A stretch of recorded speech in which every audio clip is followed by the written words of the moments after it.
Good morning, students. In the previous session of AI, I have discussed about knowledge representation and reasoning. Right? We have seen the introduction, that is the basic introduction of unit number 3, and done these topics. Right? So basically, knowledge representation and reasoning. It's often using models and mechanism, right, to represent the knowledge, right. This thing we have already discussed. These things are typically based on several points, right. So first, that is logic, rules, frames, and semantic, right. We have discussed about some categories of this major type, that is knowledge representation, right. So basically it is corresponding to two things, informal and formal, implicit and explicit knowledge of this, right. So implicit may include the existing with human beings, or it is embedded with the humans, hard to steal or copy. Right? We have discussed this point in the already discussed those points too in our last session. Right? We have seen this too, how we can represent the knowledge with the help of AI programs. Right? Okay, today we are going to start with this one, the framework of knowledge representation. That means how this knowledge representation is working, right? So basically, the computer require well-defined problem description to process and provide well-defined acceptable solution, right? If computer don't understand what is the main problem that which we are going to find the solution, then it is of no use, right. So first and foremost thing is to make computer understand by giving a well defined problem description to processes, right, that means to the computer, and then the computer will provide an well defined solution. Otherwise it won't give a well defined solution. To collect fragment of knowledge, we need first to formulate a description in our spoken language and then represent it to a formal language so that the computer can understand. Right. First of all, we need to divide those knowledge represent into the several part. Right. Formulate. We need to formulate then description in our own language. After that, we are going to represent those description points in the formal language in which computer can understand the whole description. The computer can then use an algorithm to compute an answer. Right? After that, what computer will do? It will use algorithm to compute those answers. Right? Here are the framework that has been shown here on the right hand side. Problem. Ultimately, what we need solution, right. So for that we need to solve it. We That means computer need to solve it, right. So basically problem is first represented, right. Representation of this problem is need to be done. First of all, it will do some computation task, that is run some algorithm and things, and then it will give the output that is your solution.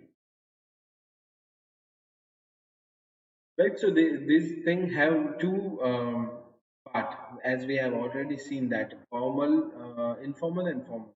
Informal, that is inexplicit, and formal, that means explicit. Right, so we have two things of that. The problem, we need to solve it, and it will directly give the solution. Right. Second formal thing, it will go to the representation part, then it will compute it and give some solution of it, and it will give the output. Right. So this is the framework of knowledge representation. The steps for this are as follow. First of all, the informal formalism of the problem take place first. Right. As I have already told, that informal formalism is going to be take part first of all of the problem. Then it is represented formally, and computer produce an output, right? As I have already told that the description, first of all, the description must be written or compute in our own language. After that, it is converted into the computer language, and it will give provide it to the computer, right? So basically, it is first formalize the problem, and then it is then represent formally and compute computer, and so this output can be represented in an informal description solution that user understand or check for consistency. Now, the problem solving requires several things, right? For that, first one, formal knowledge represent must be there, and conversion of informal knowledge to formal knowledge, that is, conversion of implicit knowledge to the explicit knowledge must be there, right? Problem solve करने के लिए हमें दो चीज requirement है, that is formal knowledge representation करना है हमें, यानी हमें अपने लैंग्वेज में भी उसके डिस्क्रिप्शन हमें मालूम होना चाहिए कि भाई क्या एक्चुअल प्रॉब्लम आ रहा है, और उसको नोट करना है informal knowledge to formal knowledge. ठीक है, that the conversation of implicit knowledge to the, that is machine language to human language and human language. So these are the steps to perform by this framework, right, of knowledge. Now let us see the mapping between the facts and the representation, right? First point for this mapping is knowledge is a collection of domain. ठीक है, कोई भी domain या कोई भी field के collection of facts होंगे, उसे हम नॉलेज बोलते हैं, right? So we need to represent this fact that can be manipulated by a program, right? उस फैक्ट्स को हमें पहले रिप्रेजेंट करना पड़ेगा जो प्रोग्राम के द्वारा मैनिपुलेट होगा.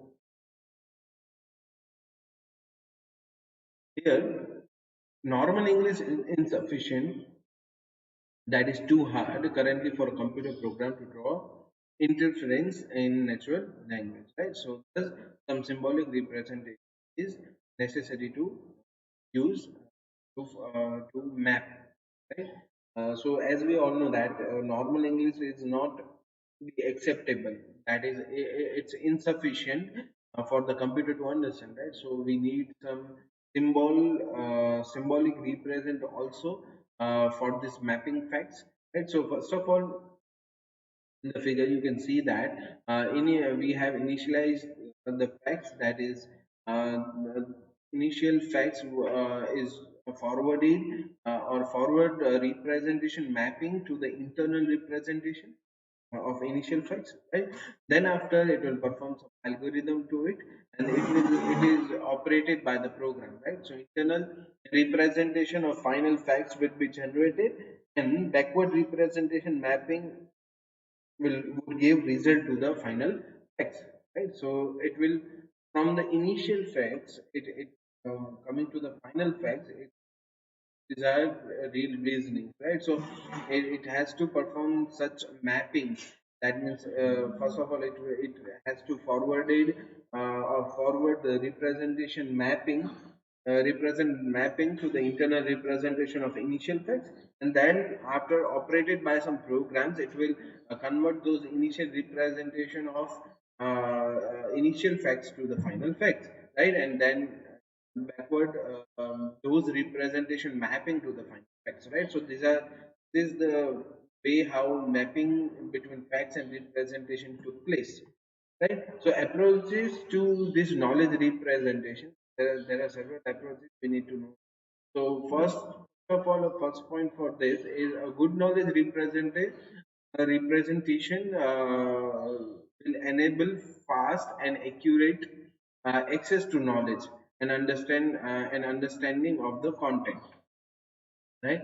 First of all, it will take good knowledge and representation of facts, right? And accurate access to knowledge and understand of content. Content क्या है और knowledge या facts क्या है, उसको वो अच्छे से check करेगा और देखेगा, right? The knowledge representation system should have following properties, right? If any system representing knowledge, right, so it should have some of the properties, right? mandatory properties. In that, first one is representational adequacy, right? This is the ability to represent all kind of knowledge that are needed in that domain, right? So for that particular field or for that particular domain, this representational adequacy will provide the ability to represent all kind of knowledge, first of all, right, that are particularly needed in that particular domain, right? Second is inference adequacy, that is the ability to manipulate this representation structure to derive new structures corresponding to the knowledge, right? So basically, um, uh, inferential knowledge is an ability of a computer to manipulate those information or represent those uh, knowledge or those structures and derive new structures, right? The corresponding to that particular new knowledge is that has been inferred from the old knowledge.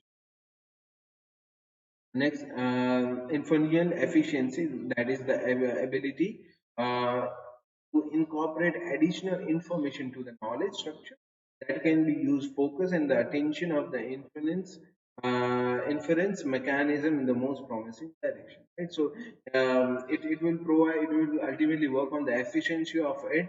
It will collectively incorporate all the additional information from the knowledge structure that can be used to focus the attention of the inference mechanism, right, in most promising direction.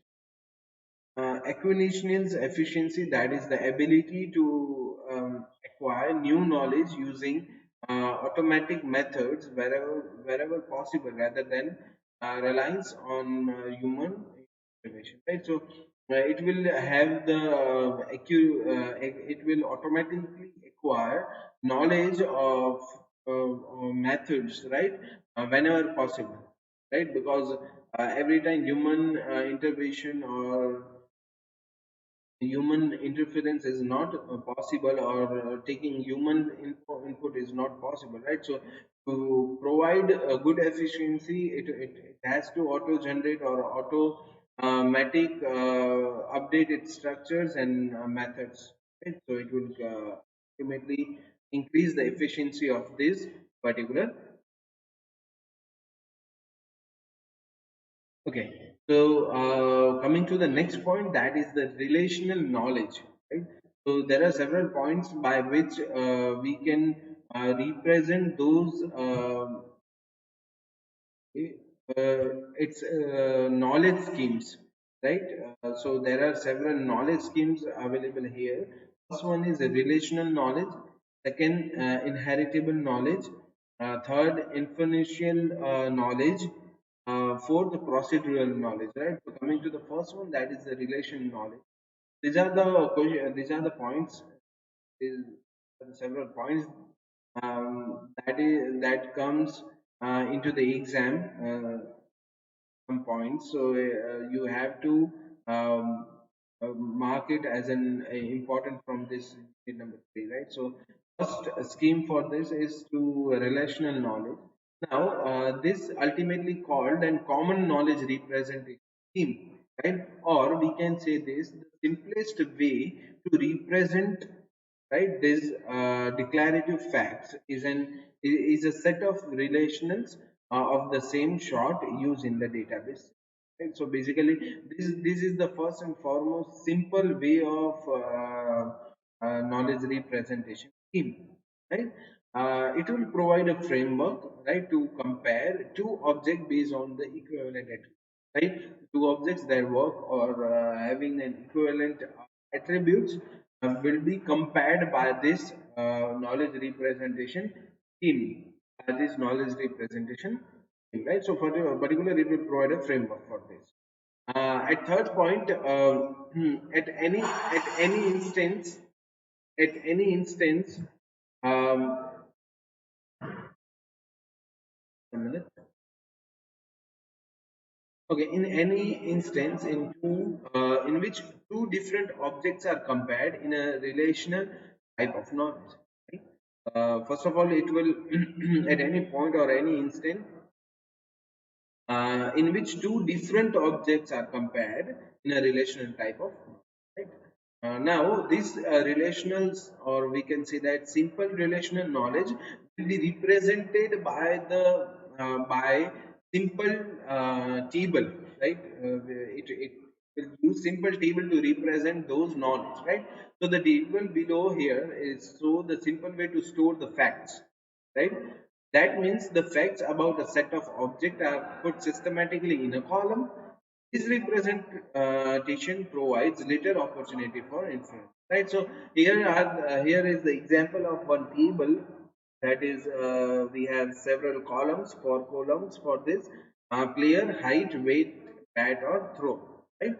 So first player is Aaron, height is 6, weight 180, and bats right and throw right. Right. So these are the some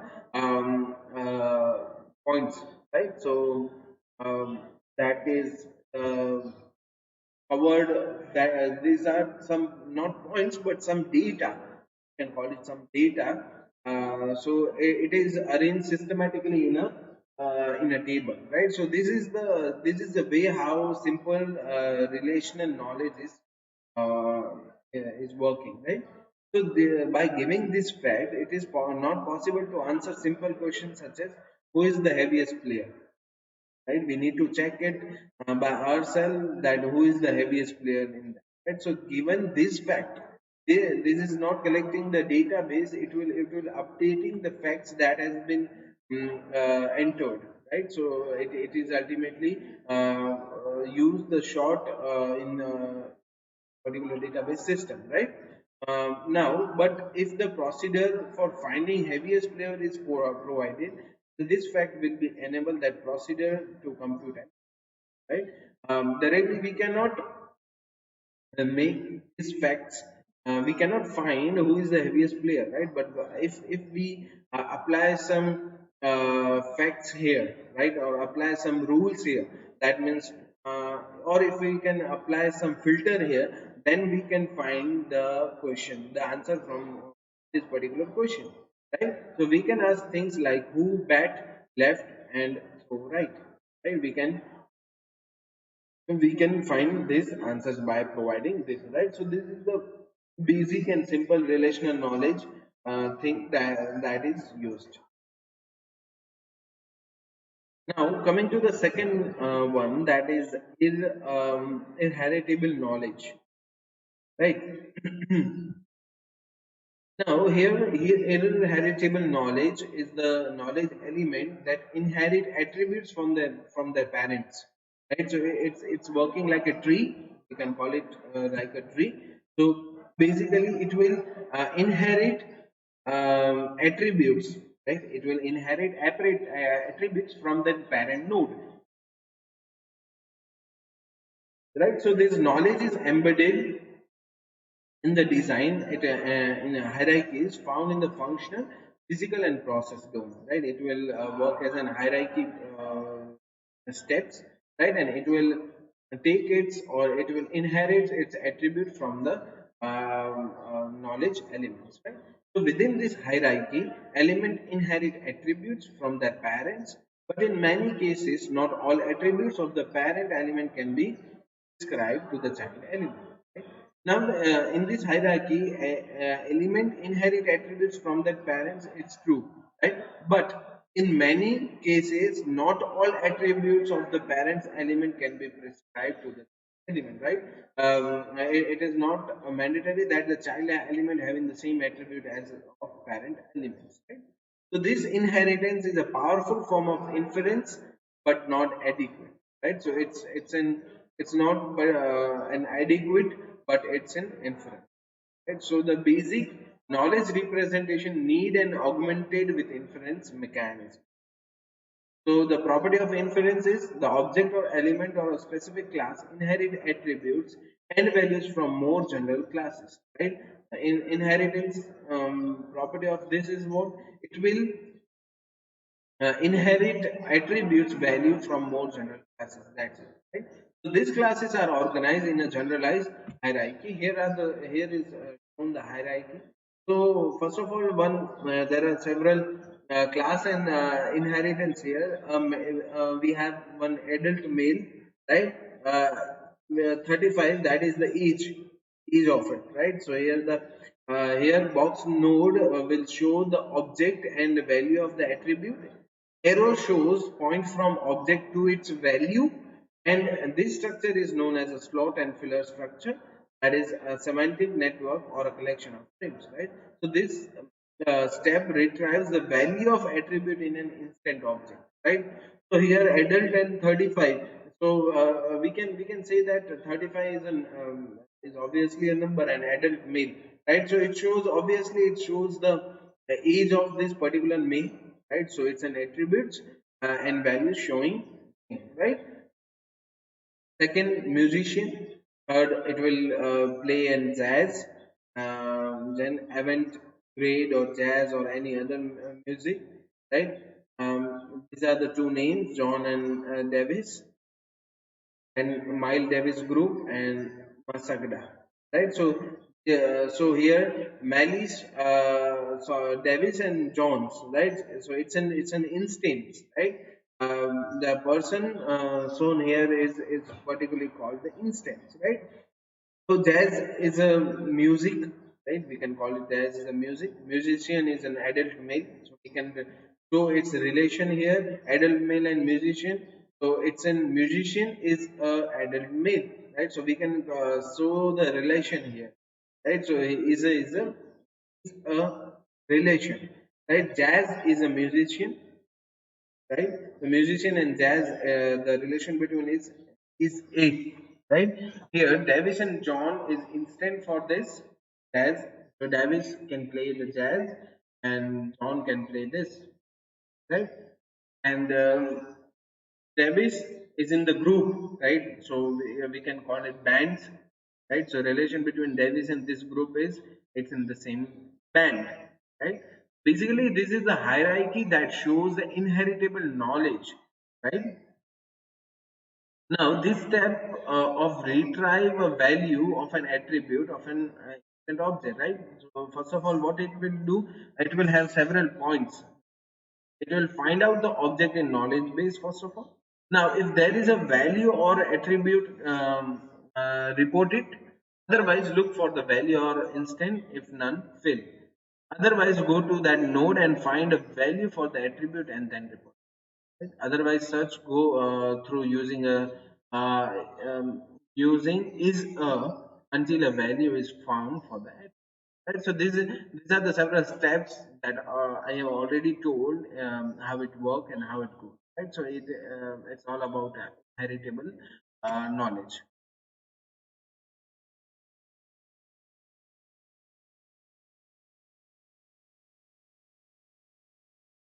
Next is inferential knowledge. Now, this knowledge generate new information of the given information. Right? So, this information is generally used to produce or to and to generate a new information from those particular data, or we can say that from given information. Right? So, this information does not require further data gathering from source, but does require analysis of a given information to generate new knowledge. Right? It does not need any new information first of all, but it do need the analysis of a given information to generate a new knowledge for this particular data or information. Right? So, taking example, if we have a given set of relation and values, right? One may infer other values or relation. Predicate logic, that is the mathematical deduction, is used to infer from set of attributes. Inference through predicate logic using a set of logical operations to relate individual data. Right. So here it will produce one formal logic to represent those data. Right. Suppose all dog have tails. We have one sentence that is all dog have tails, right? So for x, right, we can all dogs, that means we can represent it with x, right? So d of x, right, that is the dog of x, has tail of X, right? So X stands for any dog, right? So ultimately, we have what we have done. In this we have one already we have already information, right? That is all dog have tails. We have one already data or information we have converted into the new knowledge, right? And we have make it one rule, or we have converted this thing into the mathematical deduction, right? Ultimately the work for this knowledge is what it's uh, generate new information from the given information, or by applying the mathematical deduction, right? So advantages for this is a set of strict rule can be prepared, can be used to derive more facts from the statement. It is used as a truth of new statement can be verified, and next is guaranteed correctness. Okay, so these are the advantages for this inferential knowledge, right? So many inference procedure available to implement standard rules to of logic that is popular in an AI system, right? So this is all about inferential knowledge. Now, next is procedural knowledge. Here, it shows or it's used as a representation in which the controlled information is used to use the knowledge and is embedded in the into the knowledge itself. For example, a computer program, direction, receipt. This indicates specific use of implementation, right? That is, knowledge is encoded in some procedure, a small program that know how to specify things and how to produce proceed, right? So this procedural knowledge, that means it by um, the knowledge in this representation, the knowledge information is the we can control the those information, right? Like where to know, use some of the facts from this knowledge into our program, right?